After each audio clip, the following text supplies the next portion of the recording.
दोबारा आंदोलन खड़ा हो पाएगा पूरे हरियाणा में? क्योंकि पिपली में लाठीचार्ज हुआ था तो किसान आंदोलन खड़ा हो गया था, अब लाठीचार्ज हुआ है तो किस तरीके से देखते? पीपली में बरसाई थी और पूरे देश में आंदोलन हुआ और शाहबाद के अंदर लाठियां बरसाई हैं। आंदोलन पूरे देश में खड़ा हो चुका है। बदला लिया जाएगा एक एक किसान के ऊपर पड़ी एक एक लाठी। लाठीचार्ज करना एक निंदनीय अपराध है और जिस तरीके से हमारे मौलिक अधिकारों का हनन करते हुए, लोकतांत्रिक अधिकारों का हनन करते हुए हम पे लाठियां। कल कुरुक्षेत्र के शाहबाद में नेशनल हाईवे पर किसानों पर पुलिस के द्वारा लाठीचार्ज किया गया और जो रोड जाम किया गया था उसे खुलवा दिया गया है। फिलहाल यातायात जो है सुचारू रूप से जारी है, लेकिन अब किसानों के द्वारा लाडवा रोड पर जाम लगा दिया गया है। वहीं किसान नेताओं को भी हिरासत में लिया गया है। गुरनाम चढ़ूनी कहां पर है किसी को नहीं पता। तो फिलहाल धरने पर जो है किसान नेता पहुंचे हैं, आगे की जो रणनीति है वो बनाई जा रही है। फिलहाल किसान नेता इनसे बात कर लेते हैं। सुमन हुड्डा है। मैडम, बात हुई है किसी से? कल जो लाठीचार्ज हुआ उसके बारे में क्या कहना चाहेंगे? देखिए, लाठीचार्ज करना एक निंदनीय अपराध है और जिस तरीके से हमारे मौलिक अधिकारों का हनन करते हुए, लोकतांत्रिक अधिकारों का हनन करते हुए हम पे लाठियां भांजी गई, बच्चों के प्राइवेट पार्ट्स पे चोट मारी गई, तो उनकी ज़िंदगी तहस नहस करने का ये काम जो सरकार ने किया है ये बहुत निंदनीय है और ऐसा नहीं होना चाहिए था। क्या किसी नेता से बातचीत हुई है? गुरनाम चढ़ूनी जी कहाँ पे है, पता है कुछ? नहीं, अब तक हमें कोई खबर नहीं दी गई है कि प्रधान जी कहाँ पे है। गुरनाम जी को बहुत ज़्यादा चोट लगी हुई है, उनकी पगड़ी उछाल दी गई थी, उनके कपड़े फटे हुए थे बिल्कुल और उनको लाठी की खोद मारी गई है बहुत बुरी तरीके से। यहाँ इन जगहों पे कंधों पे बहुत बुरी तरीके से लाठी मारी गई है उनको और पूरे शरीर पे भी उनके बहुत ज़्यादा लाठियाँ बरसी हैं। कपड़े उनके फटे थे तो रात को CIA स्टाफ से कोई बंदा घर आके और उनकी एक जोड़ी कपड़े लेके गया है।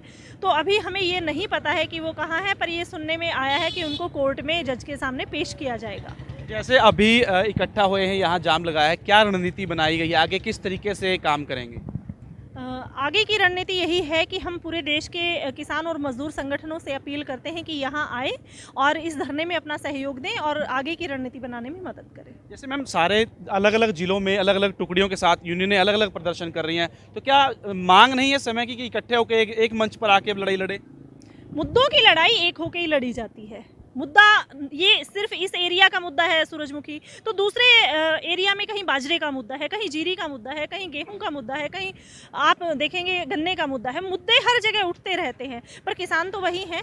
आज अगर हम एक दूसरे के साथ खड़े नहीं होंगे, सोचेंगे कि कौन सा मैंने सूरजमुखी बो रखी है जो मैं इस धरने पे जाऊं, तो कल को आपकी फसल के दाम दिलवाने के लिए आपके साथ कौन खड़ा होगा? तो ये एक साझा लड़ाई है, ये मुद्दों की लड़ाई है, ना किसी संगठन की, ना जात धर्म की लड़ाई, ये मुद्दों की लड़ाई है। तो मुद्दों की लड़ाई हमारी सबकी साझी होती है और जिंदा ज़मीर वाले लोग जो है मुद्दों की लड़ाई में बढ़ चढ़ कर भाग लेते हैं। जिस तरीके से कल लाठीचार्ज हुआ, आंदोलन को तोड़ने की कोशिश की, क्या लगता है दोबारा आंदोलन खड़ा हो पाएगा पूरे हरियाणा में? क्योंकि पिपली में लाठीचार्ज हुआ था तो किसान आंदोलन खड़ा हो गया था, अब लाठीचार्ज हुआ है तो किस तरीके से देखते हैं? सरकार देख चुकी है लाठियां बरसाकर।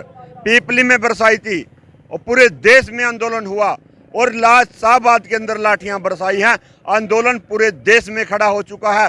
पूरी रात बहुत से स्थानों पर सड़कें जाम थी, छोटे लिंक रोड जाम थे, साथियों ने अपने गांव में जाम लगा दिए थे किसानों ने।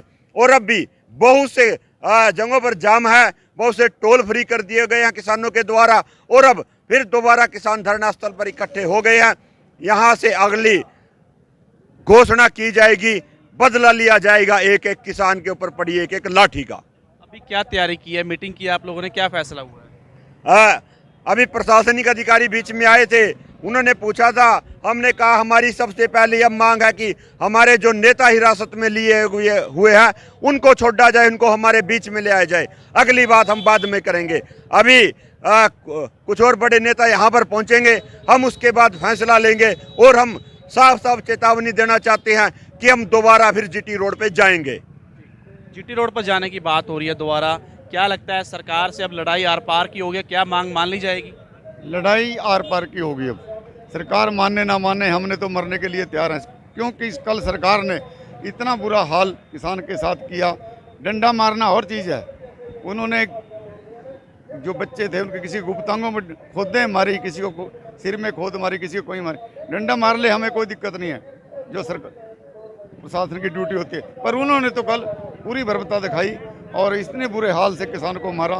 मैं आपको क्या कहें, पूरा निंदनीय काम है। तो इस लाठी का बदला तो लिया जाएगा। सभी यूनियनें एक साथ आ पाएंगी?